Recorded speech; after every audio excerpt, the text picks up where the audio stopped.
السلام عليكم ورحمة الله وبركاته. إن الحمد لله نحمده ونستعينه ونستغفره ونعوذ بالله من شرور أنفسنا ومن سيئات أعمالنا. من يهده الله فلا مضل له ومن يضلل فلا هادي له. وأشهد أن لا إله إلا الله وحده لا شريك له. وأشهد أن محمدا عبده ورسوله.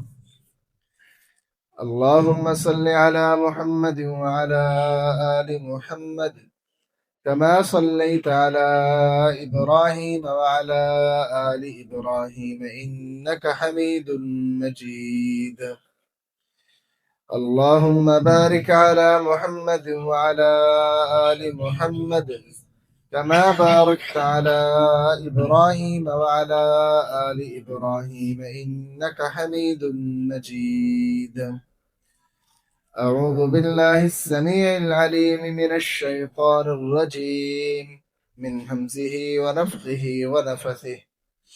بسم الله الرحمن الرحيم.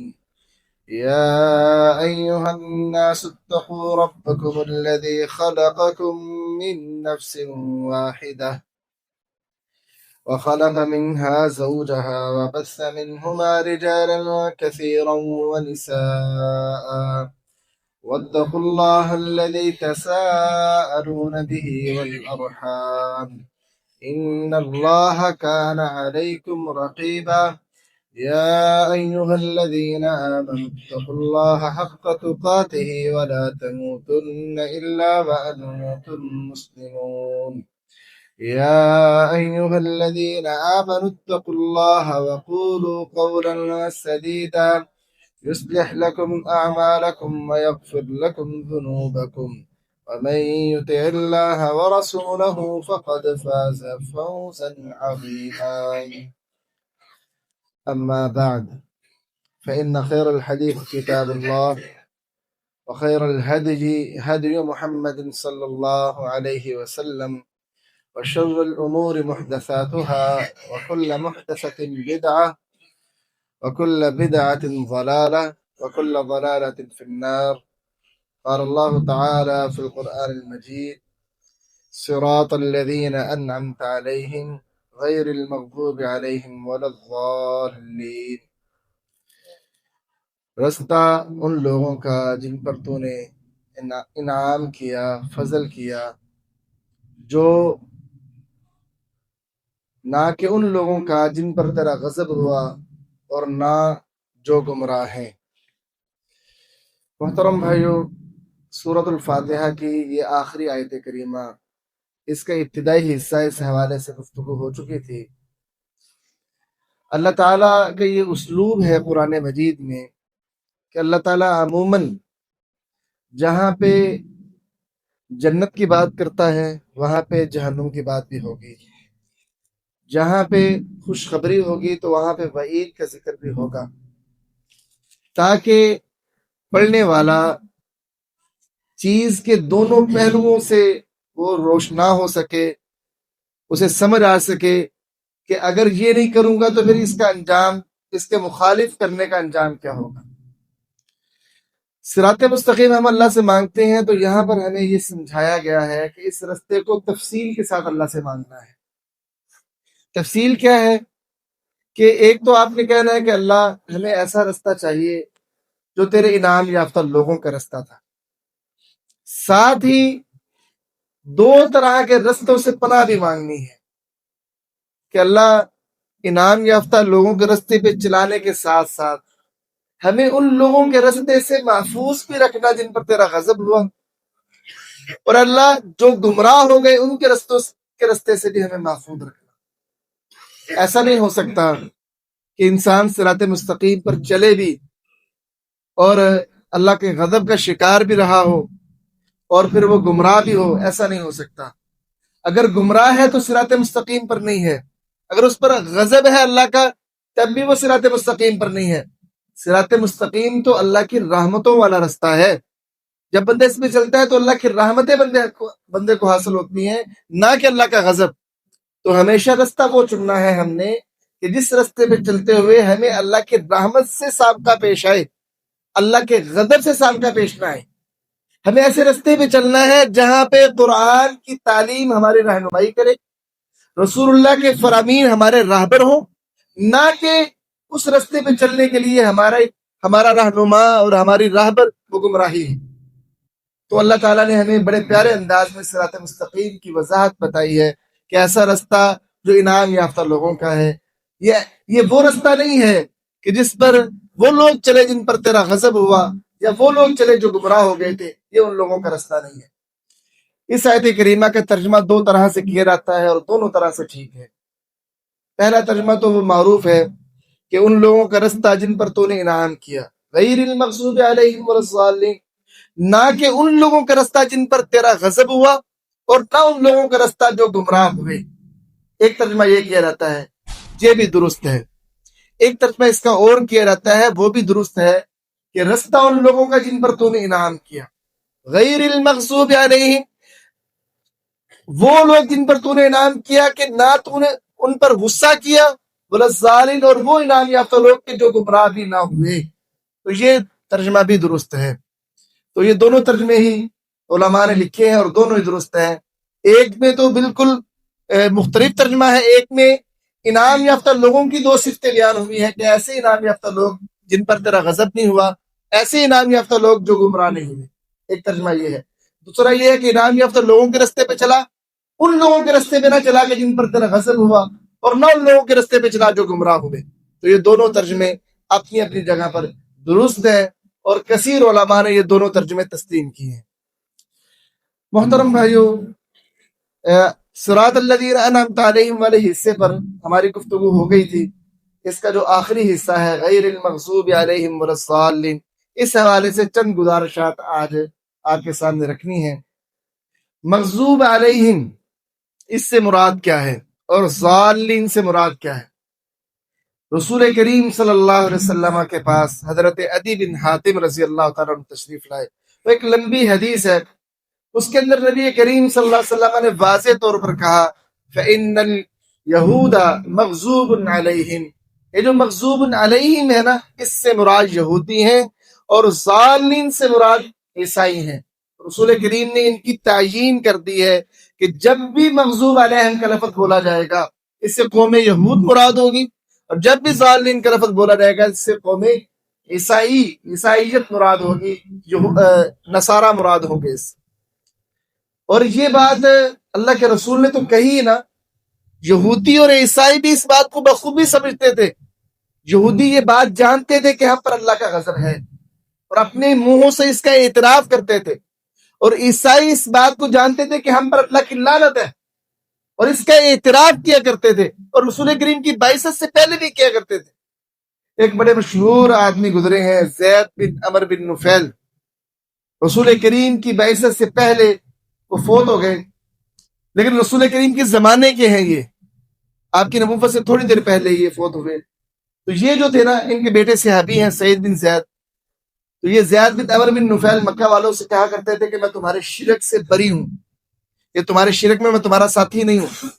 مکے والوں کے دین سے یہ بیزار ہو کے نا شام کی طرف چل پڑے. صحیح بخاری کے اندر یہ حدیث ہے. اس لیے چل پڑے کہ میں نا صحیح دین ڈھونڈوں کہ صحیح دین کیا ہے، تاکہ میں اس کے مطابق اپنی زندگی گزار سکوں. یہ مکے والے تو مشرک ہیں، اللہ کے علاوہ شرک کرتے ہیں، بتوں کو پوجتے ہیں. تو میں ان سے بری ہوں، میں صحیح دین کی تلاش میں ہوں. تو یہ شام چلے گئے. شام میں ان کا سابقہ پڑا ایک یہودی عالم سے. تو یہ یہودی عالم سے کہنے لگے کہ اللہ کے بندے مجھے اپنے دین کے بارے میں بتاؤ کہ تمہارا دین کیا ہے، تاکہ ممکن ہے، ہو سکتا ہے کہ میں تمہارا دین اس کے بارے میں معلومات دے کر اسے قبول کر لوں. تو یہودی نے اپنا دین نہیں بتایا، صرف ایک جملہ کہا اگر تو لا تکون علی دیننا حتی تأخذ بنصیبک من الغضب، تو ہمارے دین پر اس وقت تک نہیں آ سکتا جب تک کہ اللہ تعالیٰ کے غضب غصے میں سے ایک حصہ وصول نہ کر لے. حضرت زید کہنے لگے کہ اللہ کے بندے، میں تو اللہ کے غضب سے بچنے کے لیے تو بھاگا ہوں، میں اللہ کے غضب کا متحمل نہیں ہو سکتا، اللہ کا غصہ میں برداشت نہیں کر سکتا، میں اسی لیے تو شام میں آیا ہوں، دین کی تلاش میں آیا ہوں، اور تو کہتا ہے کہ یہودیت قبول کرے گا تو اللہ کا غضب تجھے ملے گا۔ اچھا چل، تو اتنا ہی کھرا بندہ ہے کہ تو نے مجھے دو ٹوک لفتوں میں یہودیت کا خلاصہ بتا دیا کہ یہ اللہ کے غضب کی علامت ہے، تو مجھے یہ بتا کہ کوئی صحیح دین کون سا ہے تاکہ میں اس پر چلوں۔ یہودی عالم کہنے لگا میرے علم کے نزدیک اس وقت روئے زمین پر دین حنیف کے علاوہ کوئی دین صحیح نہیں ہے۔ تو حضرت زیاد کہنے لگے یہ دین حنیف کیا ہے؟ فرمایا حضرت ابراہیم کا دین۔ حضرت ابراہیم نہ یہودی تھے نہ عیسائی تھے، وہ دین جس پر حضرت ابراہیم چلے ہیں نا اس وقت وہی درست دین ہے۔ یہ شام میں تھے تو شام میں یہودیوں کے سوا عیسائی بڑی تعداد میں رہتے تھے، یہ دین کی تلاش میں چلے، مزید ایک عیسائیوں کے عالم سے ان کا واسطہ پڑا، اس سے بھی یہی کہا کہ عیسائیت کے بارے میں مجھے بتاؤ، ہو سکتا ہے کہ میں عیسائیت قبول کر لوں، تو اس سے بھی وہ بھی کوئی بندہ ٹھیک تھا۔ یعنی اس کا مطلب یہ کہ حضرت زید نے بندے وہ ڈھونڈے تھے جو واقعات ان کے چوٹی کے عالم تھے، کیونکہ عام بندہ تو انہیں ترغیب دیتا نا، آؤ بھائی یہودیت میں، آؤ عیسائیت میں۔ حضرت زید نے بڑی تکو کے بعد ایسے بندے ڈھونڈے جو صحیح رہنمائی کر سکے، تو عیسائیوں کے ایک بڑے عالم سے انہوں نے کہا کہ مجھے عیسائیت کے بارے میں بتاؤ۔ کہا عیسائیت تک میں اگر تم آنا چاہتے ہو تب تک نہیں آ سکتے تم عیسائیت میں جب تک کہ اللہ کی لعنت میں سے ایک حصہ وصول نہ کر لو۔ حضرت زیاد کہنے لگے میں تو اللہ کی لعنت سے بھاگتا ہوں، میں اللہ کے غضب سے بھاگتا ہوں، میں اسی لیے تو ملک شام آیا ہوں کہ اللہ کا غصہ مجھ پر نہ ہو، اللہ کی لعنت مجھ پر نہ پڑے، اور تم مجھے کہتے ہو اللہ کے غضب کی طرف آؤ، اللہ کی لعنت کی طرف آؤ۔ اچھا چلو مجھے یہ بتاؤ کہ درست دین کون سا ہے تاکہ میں اس پر چل سکوں۔ کہتا مجھے عیسائی نے بھی یہی کہا، عیسائیوں کے عالم نے، کہ میرے علم میں اس وقت صرف دین حنیف ہے جو درست دین ہے۔ تو کہتا ہے میں نے جب سنا نا کہ یہ عیسائی بھی دین حنیف کا کہہ رہا ہے اور یہودی نے بھی دین حنیف کا کہا ہے، حضرت زید نے وہیں پہ ہاتھ اٹھائے، کہا اللہ تو گواہ ہو جا، آج سے میں دین حنیف پر ہوں۔ تو یہ بیان کرنے کا مقصد یہ ہے کہ عیسائی اس بات کو سمجھتے تھے کہ اللہ ہم سے ناراض ہے اور اللہ کے ہم پہ لعنت ہے اور ہم گمراہ ہیں، اور یہودی اس بات کو جانتے تھے کہ اللہ کا غضب ہے ہم پر۔ یہ ایسی بات نہیں ہے کہ جو رسول کریم نے آ کر کی ہے، یہ یہودی اس بات سے بخوبی واقف تھے کہ ہم پر اللہ کا غضب ہے، اور عیسائی اس بات سے بخوبی واقف تھے کہ اللہ کی لعنت ہے ہم پر۔ اور قرآن مجید نے یہی مضمون بیان کیا ہے کہ یہودی مغضوب علیہ ہیں، اللہ کا ان پر غصہ ہے، اور عیسائی گمراہ لوگ ہیں۔ محترم بھائیوں، قرآن مجید کی کوئی بھی آیت جو سابقہ امتوں کے حوالے سے ہوتی ہے نا، اللہ تعالیٰ اللہ تعالیٰ اس سے یہ نہیں چاہتا کہ آپ سابقہ امتوں کے احوال جانیں۔ اللہ تعالیٰ کی مراد اس آیت سے یہ ہوتی ہے کہ تم اس آیت سے عبرت پکڑو کہ سابقہ امتوں نے یہ کام کیے تو ان پر یہ اللہ کا غضب اترا، یہ کام کیے تو وہ گمراہ ہوئے، تو تم ان کاموں سے بچو۔ اللہ کو تاریخ نہیں بتانا چاہتا قوموں کی، اللہ عبرت کی غرض سے سابقہ لوگوں کا تذکرہ کرتا ہے۔ تو یہاں پہ جو سورۃ الفاتحہ میں یہ سابقہ قوموں کا تذکرہ ہے کہ وہ ان پر اللہ کا غضب اترا اور گمراہ ہوئے، یہاں پہ ہمارے لیے لمحہ فکریہ یہ ہے کہ آج ہم سوچیں کہ ان پر اللہ کا غضب کیوں اترا، وہ گمراہ کیوں ہوئے، راہ راست سے وہ دور کیوں ہوئے، صراط مستقیم سے دور کیوں چلے گئے۔ اللہ تعالیٰ نے اس بات کو بڑی تفصیل کے ساتھ قرآن میں بیان کیا ہے کہ یہودیوں پر اللہ کا غضب کیوں اترا، عیسائی رستے سے کیوں گمراہ ہوئے، اللہ نے بڑی ڈیٹیل میں اس بات کو بیان کیا ہے۔ جو چند ایک وجوہات مجھے نظر آئی ہیں میں وہ بیان کرنا چاہتا ہوں، اور بہت سی میری نظروں سے اوجھل بھی رہی ہوں گی، کیونکہ قرآن اس کا فہم ایک وسیع علم ہے۔ تو میں نے اپنی طاقت کی حد تک کوشش کی ہے کہ وہ چند موٹی موٹی وجوہات قرآن سے میں سمجھنے کی کوشش کروں کہ جن کی وجہ سے یہودیوں پر اللہ کا غضب اترا۔ تو مجھے جو بڑی بڑی وجوہات ملی ہیں وہ ان میں سے چند ایک یہ تھی۔ کفر، ایک کفر کے بندہ مانے ہی نہ، یہ کفر نہیں۔ یہودی تورات کو مانتے تھے، نبی موسیٰ پر ایمان بھی لائے تھے، اس کے باوجود وہ قرآن کی بعض آیات کے ساتھ کفر کرتے تھے، انکار کر دیتے تھے۔ جو آیت ان کی سمجھ اور مطلب کی نہ ہوتی، ان کی خواہش کے خلاف ہوتی، اس کو نہیں مانتے تھے، انکار کر دیتے تھے۔ ذالک وضربت علیہم الذلۃ والمسکنہ وباؤوا بغضب من اللہ ذالک بانہم کانوا یکفرون بآیات اللہ۔ اللہ نے ان پر ذلت مسلط کر دی، محتاجی مسلط کر دی، اور وہ اللہ کا غضب غصہ لے کر لوٹے یہودی. کیوں؟ ذالک بانہم کانوا یکفرون بآیات اللہ، اس لیے کہ وہ اللہ کی آیات کا انکار کرتے تھے. اور یہ جو اللہ کے غضب کی چیز سبب ان میں موجود تھا، جس کی وجہ سے اللہ کا غضب ان پہ آیا. سوچنے والی بات یہ ہے، کیا ہم میں تو ایسا نہیں ہے؟ میرا خیال ہے یہاں پہ کوئی بھی یہ نہیں کہے گا کہ ہم اللہ کی آیات کا انکار کرتے ہیں. لیکن انکار دو طرح کا ہوتا ہے. ایک ہے زبان سے بندہ کہ میں نہیں مانتا، ایک ہے عمل سے بندہ کہ میں نہیں مانتا. یہودی بعض اوقات زبان سے کہتے تھے اور اکثر اوقات عمل سے کہتے تھے ہم نہیں مانتے. عملی انکار کرتے تھے وہ. آج کا مسلمان بھی اللہ کی بہت سی آیات کا عملی منکر ہے، بہت سی آیات کا. سب سے بڑی بات تو یہ ہے نا کہ سود کے بارے میں ہم کتنا یہاں پہ بیان کرتے ہیں. اللہ نے قرآن میں دو ٹوک اتنا واضح، جیسے 2 + 2 4 واضح ہے نا، اس طریقے سے واضح کر کے بتایا کہ سود حرام ہے اور اللہ اور اس کے رسول کے خلاف اعلان جنگ ہے. اس کے باوجود ہم سود کو نہیں چھوڑتے. اللہ نے یہود پر جو اللہ کا غضب اترا اس کی بڑی وجہ بتائی ہے، وَأَخْذِهِمُ الرِّبَا وَقَدْ نُهُوا عَنْهُ، وہ ان کے سود لینے کی وجہ سے، حالانکہ انہیں اس سے منع کیا گیا تھا. اللہ نے سود سے انہیں منع کیا تھا، وہ سود لیتے تھے، اللہ کا غضب ان پہ اترا. اللہ نے ہمیں بھی سود سے منع کیا ہے، ہم بھی سود لیتے. تو ہمیں بھی سوچنا چاہیے کہ اگر یہود پر سود لینے کی وجہ سے، اللہ کے آیات کے انکار کی وجہ سے غضب اتر سکتا ہے، تو ہمارے لیے کیا اللہ کا پیمانہ بدل جائے گا؟ اللہ تو وہ ذات ہے جو عادل ذات ہے، انصاف کرنے والی ذات ہے. اللہ کا پیمانہ تو نہیں بدلے گا. اگر ہماری یہی روش رہی تو ممکن ہے کہ ہم بھی یہود کی طرح ہم پہ اللہ کا غضب اترے. اور بڑے ایسے معاملات سامنے آتے ہیں، بڑے حالات ایسے سامنے آتے ہیں کہ لگتا ہے کہ اللہ ناراض ہے، اللہ ہم پہ غصہ ہے.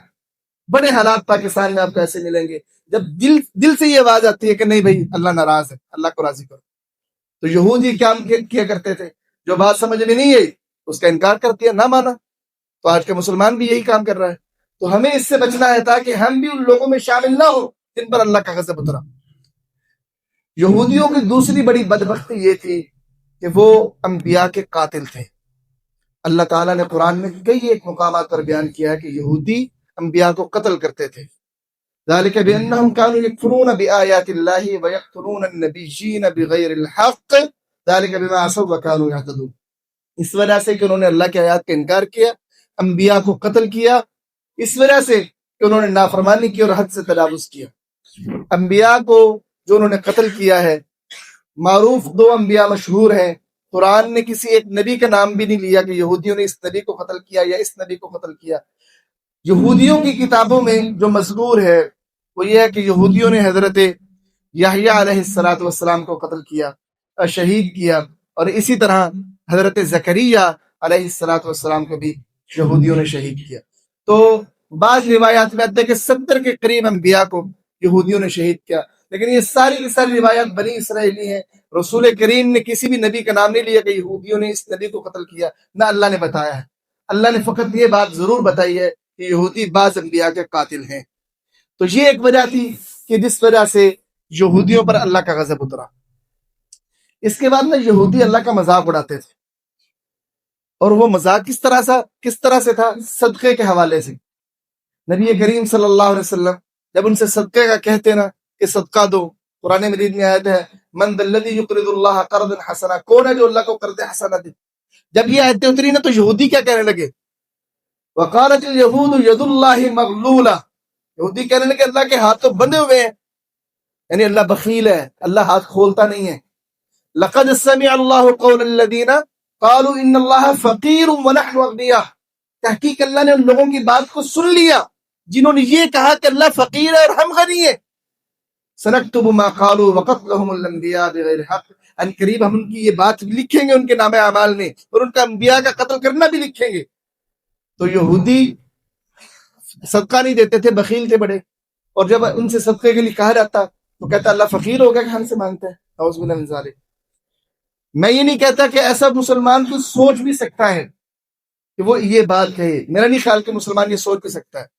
لیکن ہمیں اس حوالے سے ایک چیز کا ضرور اہتمام کرنا چاہیے. بعض اوقات جب صدقے کی اپیل کی جاتی ہے نا، ہمارے چہروں پر بعض اوقات ناگواری سے آ جاتی ہے. عجیب سی کیفیت ہماری ہو جاتی ہے، بعض اوقات ہم غصہ بھی ہو جاتے ہیں، نہیں دینا اچھے طریقے سے آپ انکار کر دیں، لیکن چہرے پہ ناگواری، یہ صدقہ کسی ذات کے لیے نہیں ہوتا، یہ بندہ اس لیے دیتا ہے کہ اپنے رب کو راضی کر سکے، رب کو راضی کرنے کے لیے یہ عمل ہوتا ہے صدقے کا۔ تو جب اس کی اپیل کی جائے نہیں دینا تو ٹھیک ہے بھائی، اللہ آپ کو مال دے، برکتیں دے، لیکن چہرے پہ ناگواری یہ نہیں آنی چاہیے۔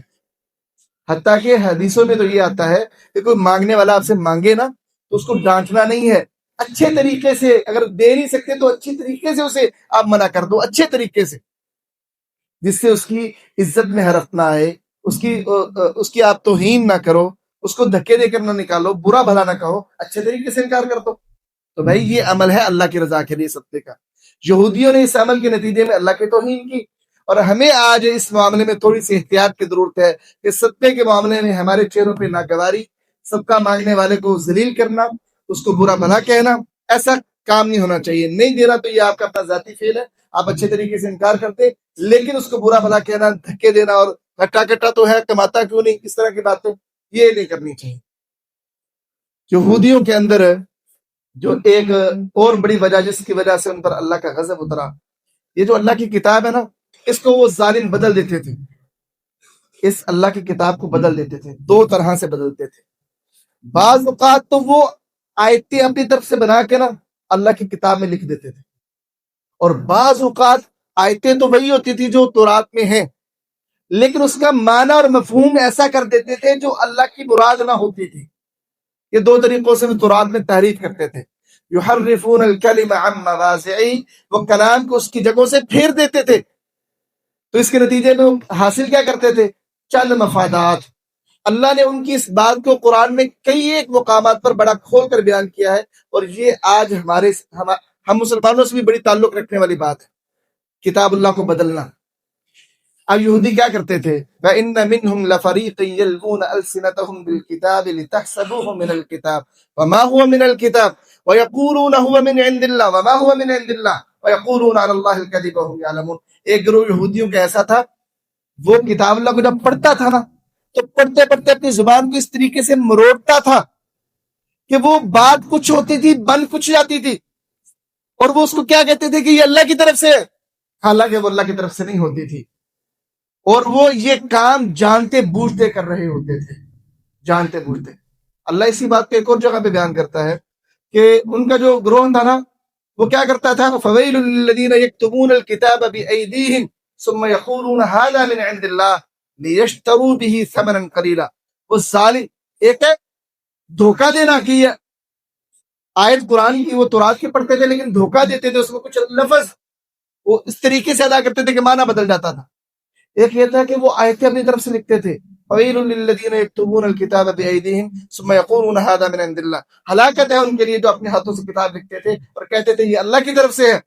وہ کرتے کیوں تھے ایسا؟ لِيَشْتَرُوا بِهِ ثَمَنًا قَلِيلًا، تاکہ اس کے ذریعے سے وہ تھوڑی سی قیمت حاصل کر لیں، دنیاوی مال حاصل کر لیں۔ اب ان کے جو وڈیرے ہوتے تھے، مالدار ہوتے تھے، ذمہ دار ہوتے تھے، جن سے ان کے تعلقات ہیں، جن سے پیسہ آتا ہے، اب ان کو کوئی ایسا مسئلہ درپیش آ جاتا کہ جس کے اندر شریعت رکاوٹ پیدا کر رہی ہوتی، شریعت منع کر رہی ہوتی تھی۔ اب یہ یہودی کیا کرتے؟ اپنے وڈیروں کے کاروبار کو بچانے کے لیے، ان کے مفادات کے تحفظ کے لیے اپنی طرف سے تورات کے اندر تحریف کر دیتے کہ وڈیروں کو نقصان نہ ہو۔ مجھے اچھی طریقے سے یاد ہے کہ پاکستان کا ایک صدر ایسا بھی گزرا کہ جس نے یہ درخواست کی تھی کہ میں علماء سے درخواست کرتا ہوں کہ وہ کوئی سود کی گنجائش نکالے۔ ایسی ہی درخواستیں یہود سے ان کے وڈیرے کرتے تھے، اور جس کے نتیجے میں یہود چند ٹکوں کی خاطر ایسی گنجائشیں نکالنے بیٹھ جاتے تھے اور اپنے ہاتھ سے کتاب لکھنی شروع کر دیتے تھے، جس کے نتیجے میں اللہ کا غضب ان پہ اترا۔ آج چونکہ قرآن مجید کی حفاظت کا ذمہ اللہ نے لیا ہے، یہ جرت تو کوئی نہیں کرتا کہ قرآن مجید کی آیت کو بدل دے، لیکن یہ جرت کئی لوگوں نے کرنے کی ضرور کوشش کی ہے کہ قرآن مجید کے مفاہیم کو بدل دے، اور اللہ کا شکر ہے کہ ایسے علماء موجود ہیں جو ان کی ہر کوشش کو ناکام کرتے ہیں۔ کیا ایسا نہیں آپ نے سنا کہ عید میلاد النبی کو قرآن سے ثابت کیا گیا؟ جبکہ رسول کریم کے زمانے میں، تاریخ اٹھا لیجئے، تاریخ میں دیکھیے 600 سال تک آپ کو عید میلاد النبی کی کوئی ہسٹری نہیں ملے گی، 600 سالوں بعد ملے گی۔ اگر 600 سالوں بعد ایک عمل ہے، اس کو قرآن میں کہاں سے ثابت کرو گے؟ اسے قرآن سے ثابت کیا جاتا ہے. یہ کیا قرآن مجید کا مفہوم بدلنے کی کوشش نہیں ہے؟ ختم رسول کریم کے دور میں نہ تھا، صحابہ کے دور میں نہ تھا، اسے قرآن سے ثابت کرنے کی کوشش کی جاتی. کئی ایک ایسی بدعات جن کا تصور رسول کریم کے زمانے میں ہمیں نہیں ملتا، صحابہ کے زمانے میں نہیں ملتا، محدثین اور ائمہ کرام کے زمانے میں نہیں ملتا، لیکن ہم آج ان چیزوں کو دیکھتے ہیں، ان کے پیچھے قرآن مجید کی آیات لکھی ہوتی ہیں اور وہاں سے نتیجہ نکالا ہوتا ہے یہ دیکھو قرآن میں ہے. یہ ہے تو قرآن مجید کی معنوی تحریف کرنا، یہ اللہ کے غضب کو بلانے والی چیز ہے. یہودی دونوں کام کرتے تھے، کتاب اللہ کے اندر اپنی طرف سے آیتیں بھی لکھ دیتے تھے، معنی بھی بدل دیتے تھے. آج کا مسلمان یہ ضرورت تو نہیں کرتا کہ آیت لکھے، اللہ نے حفاظت کا ذمہ لیا ہے، معنی بدلنے کی ضرور کوششیں کی گئی ہیں اور اللہ کے اس پر بھی بڑا شکر ہے کہ جب بھی کوششیں کی گئی ہیں علماء نے اس پر گرفت کی ہے کہ بھئی یہاں پر تو نے غلطی کی ہے. تو محترم بھائیو، قرآن مجید کا جو معنی مراد الہی اور شریعت کے مطابق ہے، آپ کی طبیعت مانے، آپ کا مسلک مانے یا نہ مانے، اسے لینا ضروری ہے. اگر نہیں لوگے، قرآن مجید کو اپنے مسلک کی کتاب بنانے کی کوشش کرو گے، مکتبہ اہل حدیث قرآن کو اہل حدیث بنانا شروع کر دیں، مکتبہ بریلویت قرآن کو بریلوی بنانا شروع کر دیں، دیوبندی قرآن کو دیوبندی بنانا شروع کر دیں، شیعہ قرآن کو شیعہ بنانا شروع کر دیں، اللہ کی قسم یہ سبب ہے جس کے ذریعے سے اللہ کا غضب اترے گا. قرآن ہے اسلام کی کتاب، اسے اسلام کی کتاب رہنے دیجیے، اسے اپنے مسلک کی کتاب نہ بناؤ، اپنے مسلک کو اس کتاب کے مطابق بناؤ. ہمارے ہاں مسئلہ یہ ہے کہ ہم قرآن کو مسلک کے مطابق کرتے ہیں، مسلک کو قرآن کے مطابق نہیں کرتے، یہاں سے ساری خرابیاں پیدا ہوتی ہیں. یہود کے اندر بھی یہ خرابی تھی. تو اس لیے محترم بھائیو، یہ ایک بہت بڑی وجہ ہے اللہ کے غضب کو دعوت دینے کی کہ بندہ قرآن کو اپنی مرضی کے مطابق اس کے مفاہیم کو ڈال دے اور اپنی مرضی کے مطابق قرآن سے معنی اخذ کرنے شروع کر دے. اور کئی ایک لوگوں نے قرآن مجید کی تفاسیر لکھی ہے صرف ذاتی رائے پہ، ان کی جو عقل کہتی تھی نا یار یہ معنی ہونا چاہیے اس کے مطابق، اور انہوں نے واضح کہا کہ ہم قرآن کے تفسیر کے اندر رسول اللہ کے فرمان کو قبول نہیں کرتے. اور میں نام لوں تو یہاں پہ شاید آپ حیرت زدہ ہوں گے، سر سید احمد خان. اور اس طرح امین احسن اصلاحی، اگرچہ انہوں نے بہت اچھا کام کیا ہے لیکن اس معاملے میں وہ ٹھوکر کھا گئے ہیں کہ قرآن مجید کی وہ تفسیر اپنی رائے سے کرتے تھے، حدیث مبارکہ سے بہت کم وہ لیتے تھے. اور انہوں نے کہا کہ حدیث مبارکہ سے میں سمجھتا ہوں کہ قرآن کی اصل تفسیر قرآن ہی کر سکتا ہے. پھر انہوں نے اپنی رائے سے سارے وہ قرآن مجید کی تفسیر لکھی. اس طرح ابو الاعلی مودودی، انہوں نے بھی کئی ایک مقامات پر قرآن کا اپنی ذاتی رائے سے تفسیر کی ہے. میں نام اس لیے لے رہا ہوں کیونکہ آپ احباب تفسیر پڑھتے رہتے ہیں، تو بعض اوقات کہیں ایسے عالم کی تفسیر نہ پڑھنے لگ جانا کہ جس نے قرآن مجید کو اپنی رائے سے لکھا، اس کی تفسیر کو اپنی رائے سے لکھا. اگرچہ ابو الاعلی مودودی رحمہ اللہ نے قرآن مجید میں احادیث تفسیر میں کئی احادیث کی ذکر کی ہیں، لیکن کئی ایک مقامات پر وہ اپنی رائے کو بھی پیش کرتے ہیں، جس کے نتیجے میں وہ مفہوم نہیں رہ جاتا باقی جو اللہ کی مراد ہو. اس لیے محترم بھائیو، جب بھی قرآن مجید کا مطالعہ کرے کسی ایسے عالم کی جس نے یہ دعویٰ کیا ہو کہ میں نے یہ قرآن مجید کی تفسیر، شروع میں نا مقدمے میں لکھا ہوتا ہے کہ یہ تفسیر بالمعصور ہے، جس پہ لکھا ہونا تفسیر بالمعصور ہے، تفسیر وہ صرف پڑھنی ہے. معصور کا مطلب ہوتا ہے نقل کی جانے والی، جو اللہ اور اس کے رسول سے نقل ہو کے آئی نا تفسیر، وہ والی تفسیر، صرف وہ تفسیر پڑھنی ہے. جیسے تفسیر ابن کثیر ہے، تفسیر جریر تبری ابن تبری کی تفسیر ہے. یہ جو شروع میں امت میں لکھی گئی تفسیریں ہیں ساری تفسیر بالمعصور کی، ان کو پڑھا کریں. جو تفسیر بالرائے ہونا اس کو نہ پڑھا کریں، کیونکہ یہ لوگوں کی رائے ہے، غلط بھی ہو سکتی ہے، درست بھی ہو سکتی ہے. بعض اوقات ان کی رائے ان کی ذاتی خیالات کے مطابق ہو سکتی ہے، بعض اوقات ان کی رائے اللہ تعالیٰ کی مراد کے مطابق ہو سکتی ہے. تو رائے میں تو کمی بیشی ہو سکتی ہے، انسان ہے، ناقص عقل والا ہے. تو اس لیے تفسیر صرف وہ پڑھو جس تفسیر کو رسول کریم کی حدیث سپورٹ کر رہی ہو، شریعت سپورٹ کر رہی ہو. یہودیوں کے اندر ایک اور کام تھا کہ وہ جو قرآن مجید کا حصہ ان کی خواہش کے مطابق نہ ہوتا اسے چھپا لیتے. فَإِنَّ فَرِيقًا مِّنْهُمْ لَيَكْتُمُونَ الْحَقَّ وَهُمْ يَعْلَمُونَ، ان میں سے ایک گروہ ایسا تھا جو حق کو چھپا لیتا تھا حالانکہ جانتا ہوتا تھا کہ ہم حق چھپا رہے ہیں. جیسا کہ رسول کریم کے پاس چونکہ مدینے میں اسلامی ریاست قائم ہو چکی تھی، یہودی اور ایک یہودی عورت نے زنا کر لیا، مرد اور عورت نے. اب ان کا فیصلہ رسول کریم کے پاس آیا. رسول کریم نے فرمایا کہ بتاؤ مجھے تورات میں کیا حکم ہے زنا کا؟ تو انہوں نے کہا جی تورات میں یہ حکم ہے نحممہما ونضربہما، کہ ہم ان کا منہ کالا کرتے ہیں اور ان کو مارتے پیٹتے ہیں. اور ایک روایت میں کہ ہم ان کو نا چکر لگواتے ہیں منہ کالا کر کے. تو اتنے میں عبداللہ بن سلام رسول کریم کے پاس تشریف رکھتے تھے. یہ صحابی رسول ہیں, پہلے یہودیوں کے بڑے عالم تھے. تو یہ کہنے لگے اللہ کے رسول یہ جھوٹ بول رہے ہیں, انہیں کو تورات لے کے آئیں. تو اللہ کے رسول نے کہا تورات لاؤ بھائی. اب تورات لے کے آئے, ان کا جو سب سے بڑا مدرس تھا, بڑا عالم تھا یہودیوں کا, وہ تورات لائے. اب وہ اس سزا کو پڑھ رہا ہے, ایسے کر کے نا ہاتھ رکھا ہوا ہے اس نے, اور پڑھ رہا ہے کہ دیکھیے اللہ کے رسول یہ لکھا ہے, اس کا منہ کالا کرنا, ان کو مارنا پڑنا. بس اتنا پڑھ کے وہ خاموش ہو گیا. حضرت عبداللہ بن سلام نے اس کا ہاتھ پکڑا اور ہٹا دیا, کہا یہ بھی پڑھ نیچے کیا لکھا ہے. نیچے تھی آیت رجم کہ جو زنا کرے شادی شدہ اسے رجم کر دو. تو رسول کریم نے پھر اس آیت کے مطابق انہیں رجم کیا. تو یہ جو یہودی تھے نا, جہاں پہ ان کا کوئی ذاتی مسئلہ ہوتا تھا, ان کے قریب والوں کا کوئی مسئلہ ہوتا تھا, تورات کی ہدایات کو یہ چھپا لیتے تھے, اور کوئی جو ہلکی سزا ہوتی تھی نا وہ بتا دیتے تھے. جب رسول کریم صلی اللہ علیہ وسلم کے پاس سفارش آئی نا بنو مخزوم قبیلے کی عورت کی, جس کا نام بھی فاطمہ تھا, اللہ کے رسول قبیلہ بڑا معزز ہے, تو آپ کو گنجائش نکال لے, ہاتھ کاٹا جائے گا, بڑی بدنامی کا باعث ہوگا. تو اس نے چوری کی تھی. تو رسول کریم نے اس وقت یہ جملہ کہا تھا, اللہ کی قسم اگر میری بیٹی فاطمہ بنت محمد بھی ہوتی صلی اللہ علیہ وسلم, تو میں اس کا, اگر وہ چوری کر لیتی میں اس کا بھی ہاتھ کاٹ دیتا. پچھلی امتیں اس لیے ہلاک ہو گئی کہ جب ان میں سے کوئی بڑا آدمی چوری کرتا تو وہ اس کو چھوڑ دیتے, جب کوئی چھوٹا آدمی چوری کرتا تو اس کا ہاتھ کاٹ دیتے. میں محمد ایسا نہیں کروں گا صلی اللہ علیہ وسلم.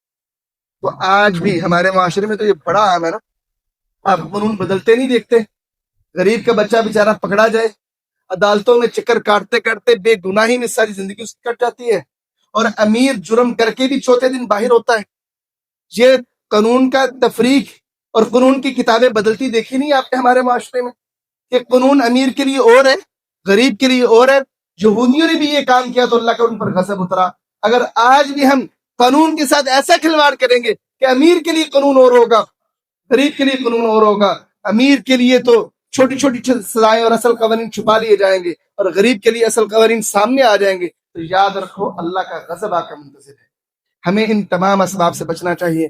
ابھی چند ایک اسباب بیان کیے ہیں, یہود پر اللہ کے غضب کے کئی ایک اسباب ہیں جن کی ضرورت ہے کہ ہم ان سے بچیں, اور ہمارے معاشرے میں اس کی آگاہی ضروری ہے. انشاءاللہ بقیہ اسباب پر اگلا خطبہ اس میں گفتگو ہوگی. تمام وقت پر تشریف لائیں. ہم آ رہی ہے